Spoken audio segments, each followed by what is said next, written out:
परिधान केले जाते। तर आजचं वस्त्र द्वारका प्रसाद यादव यांच्यातर्फे आहे, त्यांना सुद्धा आज आरतीचा मान आहे, त्यांनी लवकरात लवकर येण्याचं करावं। या दोन्ही परिवाराचे चंद्रपूरच्या राजातर्फे मनापासून स्वागत आहे, तसेच सर्व भक्तगणांचे सुद्धा मनापासून स्वागत आहे।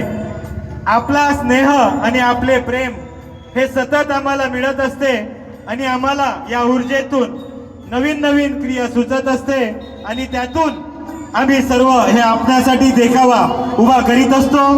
हा सर्व आपल्या देणगीतूनच उभा होत असतो, त्याबद्दल आपल्या सर्व देणगीदारांचे चंद्रपूरच्या राजातर्फे मनापासून आभार। असेच आपले योगदान आम्हाला लाभत राहील अशी आशा करतो आणि आपल्यासाठी असं नवनवीन उपक्रम आम्ही राबवित राहू अशी ग्वाही देतो। धन्यवाद।